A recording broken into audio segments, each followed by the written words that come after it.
Bonjour à toutes et à tous. Bienvenue dans Francisation réussie avec Annie, le podcast qui vous accompagne dans votre intégration.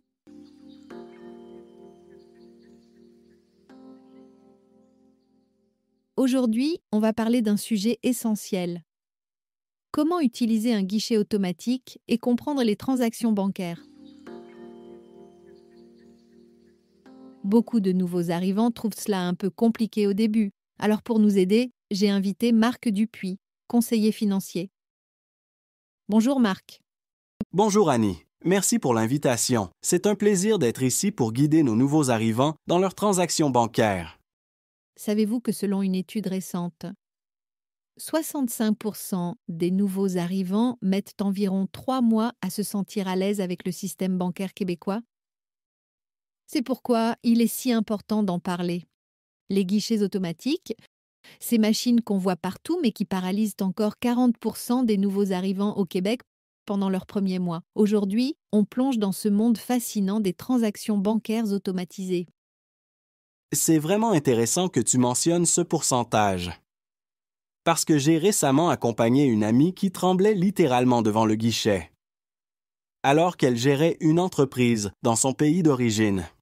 Exactement. Et c'est ce paradoxe qui est fascinant. Ces machines sont conçues pour simplifier notre vie, mais elles peuvent devenir une source d'anxiété majeure. Tu sais, les études montrent que la peur de faire une erreur bancaire est la 3e plus grande inquiétude des immigrants.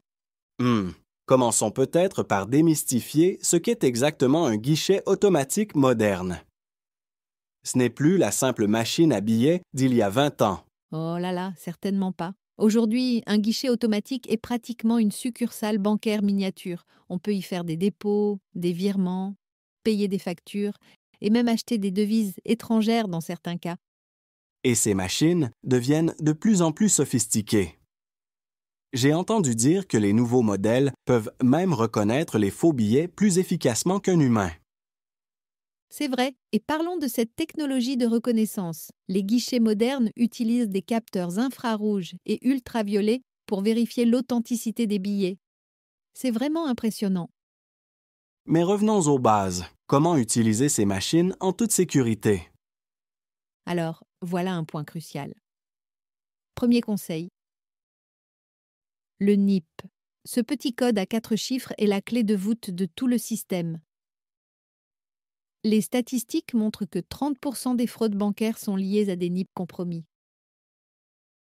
Et beaucoup de gens ne savent pas qu'ils peuvent personnaliser leur NIP pour quelque chose de plus facile à retenir, tout en restant sécurisé. Et un conseil que je donne toujours. Évitez les dates de naissance ou les séquences simples comme 1, 2, 3, 4. Les fraudeurs essaient ces combinaisons en premier. En parlant de sécurité, tu sais que les banques ont maintenant des limites intelligentes qui s'adaptent à vos habitudes de consommation? Oui, c'est fascinant. Le système analyse vos transactions habituelles et peut bloquer automatiquement une activité inhabituelle. Par exemple, si vous retirez normalement 100 $ par semaine et que soudain quelqu'un essaie de retirer 1000 $, ça déclenche une alerte. Mais parlons un peu du vocabulaire bancaire, parce que c'est souvent là que ça coince pour les nouveaux arrivants. D'accord. Très bien. Le guichet automatique, c'est quoi? Marc, imagine que je viens d'arriver au Québec et que je dois aller retirer de l'argent, mais je ne sais pas comment utiliser un guichet automatique. Peux-tu m'expliquer? Bien sûr. Un guichet automatique, aussi appelé distributeur de billets, permet d'effectuer plusieurs opérations bancaires sans passer par un conseiller.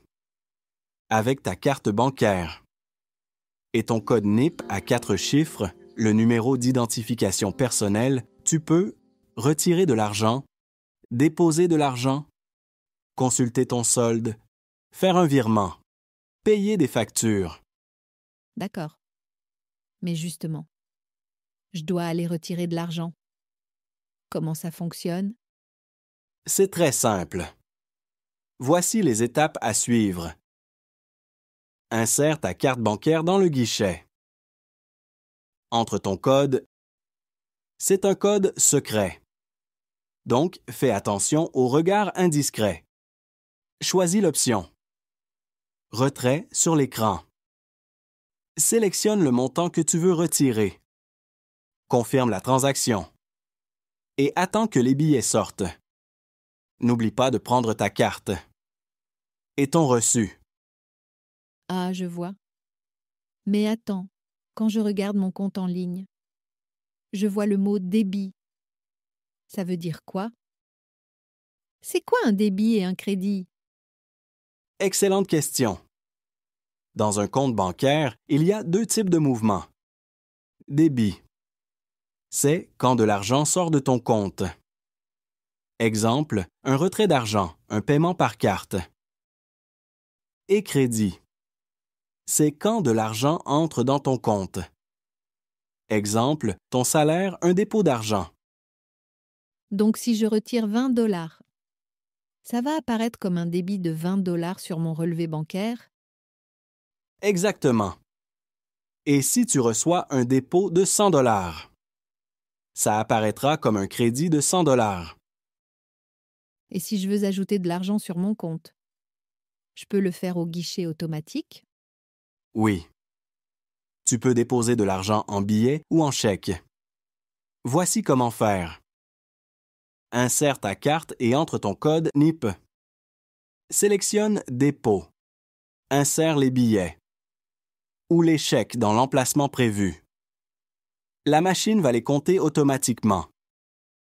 Vérifie le montant affiché à l'écran. Confirme la transaction et prends ton reçu. Il faut quand même garder son reçu, n'est-ce pas? Absolument.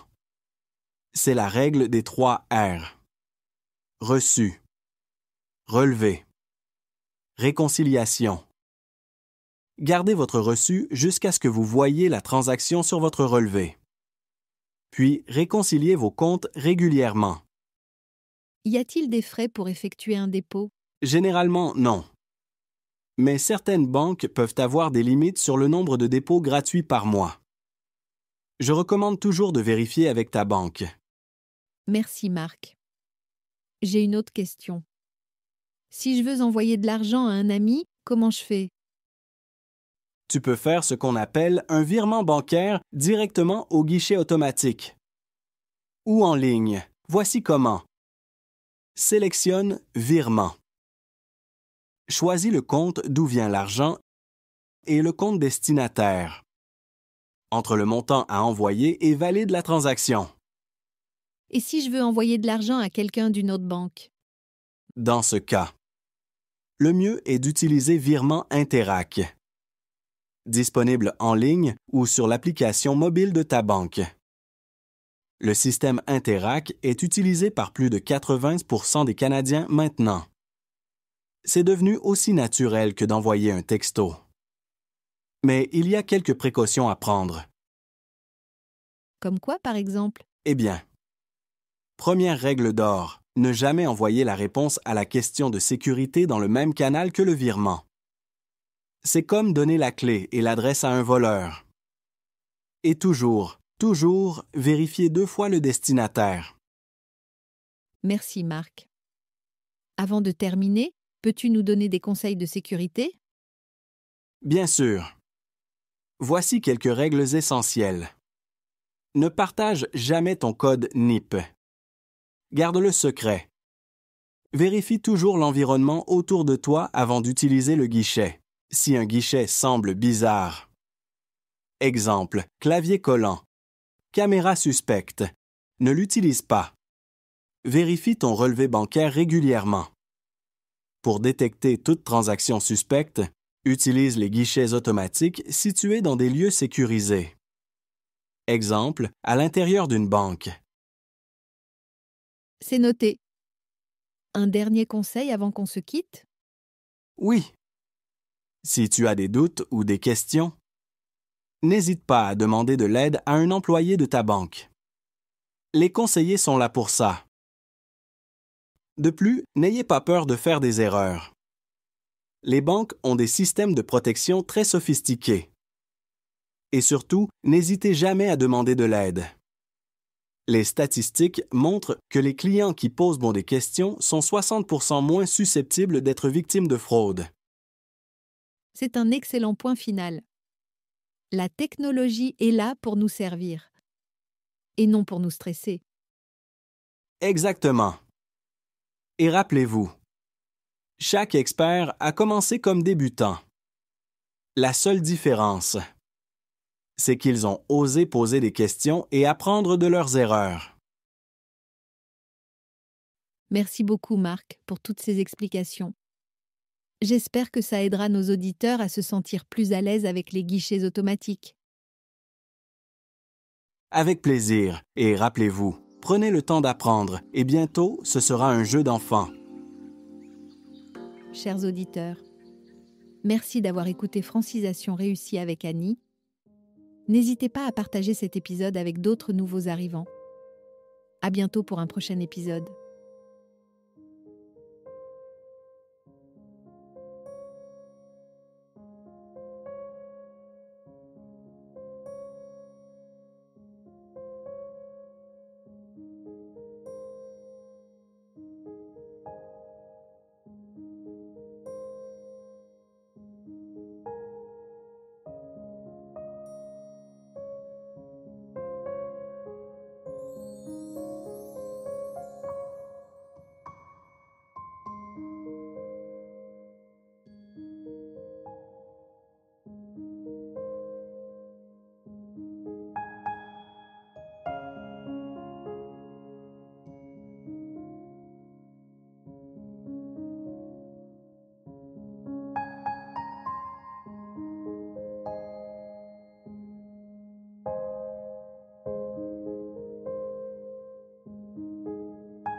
Hello my beautiful people! Bienvenue dans Francisation réussie avec moi Annie. Ici, chaque activité est conçue pour vous aider à réussir dans votre apprentissage du français au Québec ou ailleurs. Si vous aimez nos podcasts, pensez à laisser des étoiles et un commentaire d'appréciation. Cela m'encourage énormément et surtout cela aide d'autres apprenants à me découvrir. Merci et bonne écoute!